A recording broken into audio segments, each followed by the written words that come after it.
Hi everybody, my name is Beth Megill and you are watching LOD and Tea. Today it's vanilla rooibos. It's very tasty. I thought I would talk about the concept of grammar. So exciting, I know, right? But for dance notation nerds like me, it really is. Because the grammar aspect to dance notation gives a lot of information. So if you just learn the symbol representation for a concept, great. That's a fantastic first step. But it doesn't really tell you how to use it and all the various contexts that it exists in. So today, this was a suggestion by my colleague, Raimundo. So thank you for the suggestion to talk about simultaneous and sequential actions.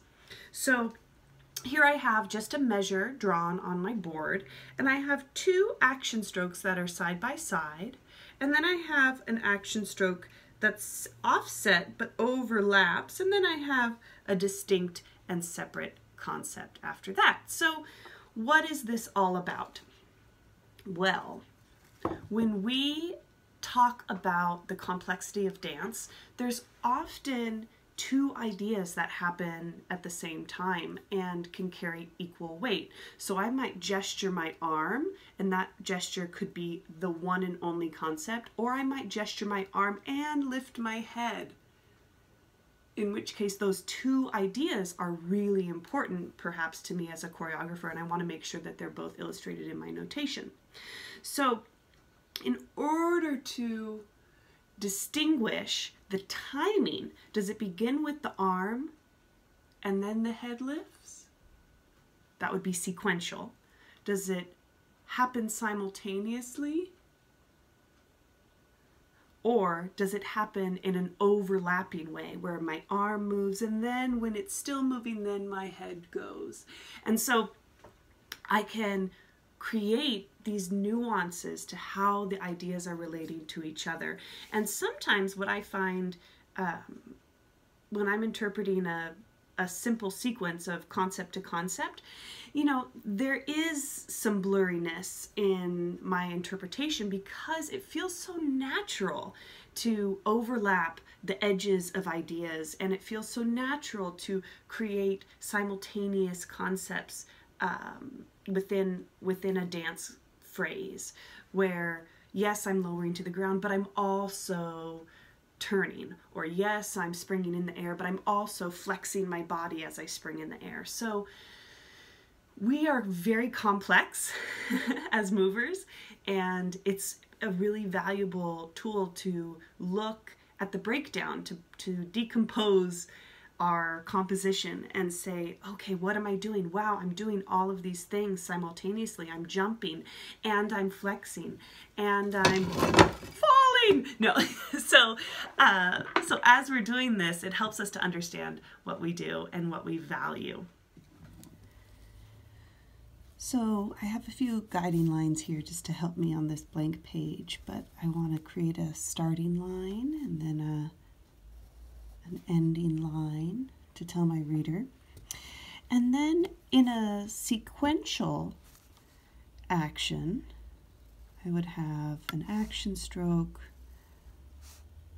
and they would be lined up more or less right on top of each other, going straight up with a small space in between. And that tells me that each of these is distinct and separate. So that's important to note, right? That a new idea, a new idea, a new idea. If I wanted to have the ideas simultaneously, I need to put them side by side. So I could have two ideas followed by two different ideas, maybe followed by one idea, followed by two ideas. And so this tells me that two things are happening simultaneously. And that's, again, a very new concept for a reader.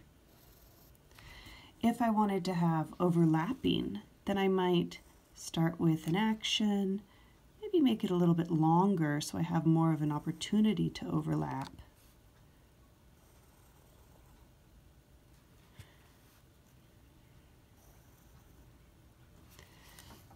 And it might be something like this. So I have an action, overlaps just this much with this next action, and again overlaps, and again overlaps. So this would create a really fluid sequence that flows, maybe an arm and then a leg and then a tendu and then a lean. But what's most important is not necessarily where horizontally these are on the staff, but the vertical overlap. That's a part of the sequence, so we want to keep that in mind.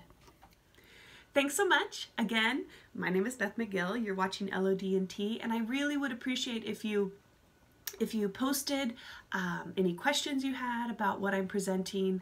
Again, I just do these on the fly to help spread the word of what is available with the language of dance, and I love to commune and chat with people around the world about this work. So you can send me a message, or you can type in the comments and let me know what you think, and if there's anything that you would like to see. All right, thanks. Bye-bye.